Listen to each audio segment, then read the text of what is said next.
নমস্কাৰ মই জ্যোতিষী লীলামত শইকীয়াই অসমবাসীক আগন্তুক ৰঙালী বিহুৰ শুভেচ্ছা জ্ঞাপন কৰিলোঁ।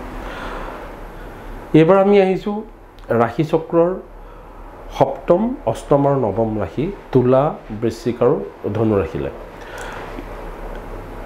আমি যদি তুলা ৰাশিৰ গোচৰ চাওঁ, তুলা ৰাশিৰ গুৰু অষ্টমত থাকিব, শনি পঞ্চমত থাকিব, ৰাহু ষষ্ঠত থাকিব। গুৰুৰ অৱস্থানটো অষ্টমত তুলা ৰাশিৰ কাৰণে খুব পজিটিভ নহয়।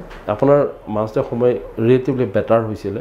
এই বছৰটোত আপুনি খুব ফ্ৰী হেণ্ড এটা নাপাব, অকণমান জটিলতাৰ মুখামুখি হ'ব, অলপ ফাইনেন্সিয়েল ক্ৰাইচিছ থাকিব।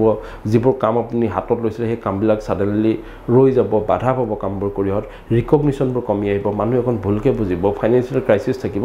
আৰু শনিৰ যি পঞ্চমত অৱস্থান, সেই বস্তুটোৱে আপোনাৰ গোটেই চিন্তাধাৰাত অকণ সমস্যাৰ সৃষ্টি কৰিব পাৰে, সিদ্ধান্তবোৰ ভুল কৰিব পাৰে, আপোনাৰ টাইমিংবোৰ ভুল হ'ব পাৰে, কথা কোৱাৰে হওক, কাম কৰাৰে হওক। কিন্তু ৰাহুৰ ষষ্ঠত অৱস্থানে আপোনাক সহায় কৰিব। ৰাহুৰ ষষ্ঠত শত্ৰুনাশৰ কাৰক হৈছে যে আপুনি কম্পিটিশ্যনৰ পৰা আঁতৰি নাযায়, আপুনি কম্পিটিশ্যনত থাকিব। কিন্তু চাব যে আপোনাৰ এই যিটো বছৰ আগন্তুক নৱবৰ্ষটো তুলা ৰাশিৰ কাৰণে ৰিজাল্ট অৰিয়েণ্টেড নহয়। এই সময়টোত আপুনি কনচিষ্টেঞ্চিৰ প্ৰয়োজন। আপুনি এই সময়টোত কনচিষ্টেণ্টলি আপোনাৰ কামটোত লাগি থাকক আৰু বিশ্বাস ৰাখক নিজৰ ওপৰত যে আহি থকা সময়টো আপোনাৰ কাৰণে খুব ভাল হ'ব। এই বছৰটো আপোনাৰ কাৰণে অকণ টেষ্টিং ফেজ হৈ থাকিব। বিদ্যাৰ্থী শিক্ষাৰ্থীৰ কাৰণেও তুলা ৰাশিৰ কাৰণে এই বছৰটো খুব পজিটিভ হৈ থকা নাই, যিহেতুকে গুৰু আৰু শনি দুয়োটা ঘৰে খুব ছাপৰ্টিভ জ'ন এটাত নাই। গতিকে অকণমান কনচিয়াছ হ'ব লাগিব, বেছি চিৰিয়াছ হ'ব লাগিব, বেছি হাৰ্ডৱৰ্ক কৰিব লাগিব। মই তুলা ৰাশিৰ ব্যক্তিসকলে এই বছৰটোত গুৰুৰ কাৰণে মা তাৰাৰ স্তোত্ৰ বা মা তাৰা মন্দিৰত গৈ পেলাই আপুনি পূজা অৰ্চনা কৰিব পাৰে। আৰু শনিৰ কাৰণে শনিবাৰে ফাষ্টিং বা শনি মন্দিৰত আপুনি চাকি জ্বলালে সুফল পাব। এতিয়া আমি আহিছোঁ ৰাশি চক্ৰৰ অষ্টম ৰাশি বৃশ্চিক ৰাশি। বৃশ্চিক ৰাশি যদি আপুনি চাই যে বৃশ্চিক ৰাশিৰ গোচৰত শনি চতুৰ্থত বহি আছে, ৰাহু পঞ্চমত বহিছে আৰু গুৰু সপ্তমত থাকিব। গুৰুৰ সপ্তমত অৱস্থান বৃশ্চিক ৰাশিৰ কাৰণে ৰিলেটিভলি বেটাৰ, যে লাহে লাহে আপুনি যেন পোহৰ দেখিব, লাহে লাহে আপোনাৰ সমস্যাবিলাক অলপ ইম্প্ৰুভ কৰিব। আপুনি ফাইনেন্সিয়েলি কওক, আপোনাৰ কেৰিয়াৰ কওক, আপোনাৰ ৰিলেশ্যনশ্বিপ কওক, শ্ল'লি ইম্প্ৰুভ কৰিব, কিন্তু খুব ফাষ্ট নহয়। এতিয়াও আপোনাৰ আন্ধাৰ আঁতৰ হোৱা নাই, লাহে লাহে পোহৰ আহিছে। সমস্যা শেষ হৈ নাযায়, সমস্যাবোৰ কমিহে যাব এই বছৰটোত। গতিকে আপুনি অকণ ধৈৰ্য ধৰিব লাগিব। গুৰুৱে আপোনাক যথেষ্ট পৰিমাণে সহায় কৰিব, নতুন অপৰচুনিটি আনি দিব। আপুনি নিজকে প্ৰুভ কৰিবলৈ আপুনি চেষ্টা কৰিব পাৰিব আৰু টু চাম এক্সটেণ্ট আপুনি ছাকচেছফুল হ'ব, নিজক প্ৰুভ কৰিব পাৰিব। কিন্তু শনি চতুৰ্থ অৱস্থানে আপোনাক মানসিকভাৱে হতাশগ্ৰস্ত কৰি থ'ব।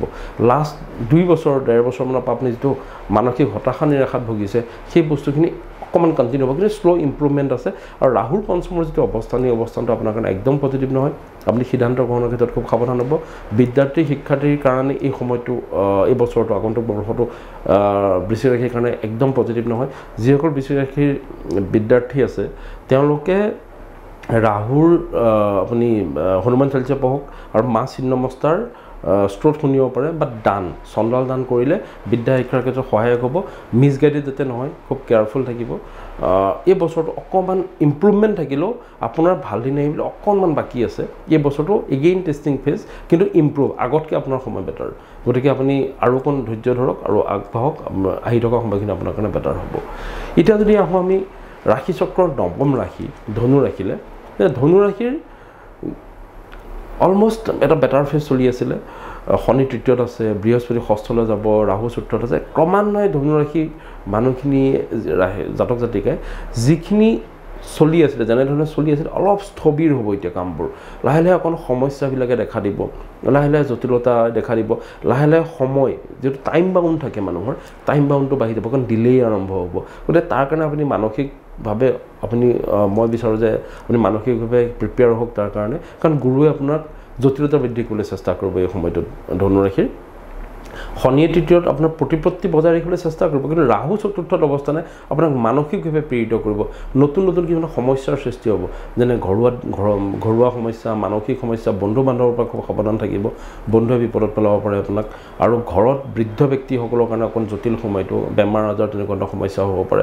আৰু যিসকল কৰ্পৰেট বা বিজনেছ কৰি আছে তেওঁলোক অকণ বেছি কনচিয়াছ হোৱা ভাল, কাৰণ গুৰুৰ যিটো অৱস্থান ষষ্ঠত, সি বিপদগ্ৰস্ত কৰিব পাৰে, সি জটিল পৰিস্থিতিৰ সৃষ্টি কৰিব পাৰে গতিকে সেইটোলৈ সাৱধান থাকিব আপুনি এই বছৰটোত এই অশুভ দোষখিনিৰ কাৰণে আপুনি ৰিমেডি হিচাপে বৃহস্পতিৰ কাৰণে মা তাৰাৰ আপুনি পূজা অৰ্চনা কৰিব পাৰে আৰু ৰাহুৰ কাৰণে মা ছিন্নমস্তাৰ পূজা অৰ্চনা কৰিব পাৰে ডেইলি হনুমান চালিচা আৰু আদিত্য হৃদয়ম বুলি এটা স্তোত্ৰম আছে আপুনি সেইটো যদি ৰাতিপুৱা শুই উঠি শুনে তেতিয়া যথেষ্ট পৰিমাণে এই সমস্যাখিনিৰ পৰা আপুনি ৰেহাই পাব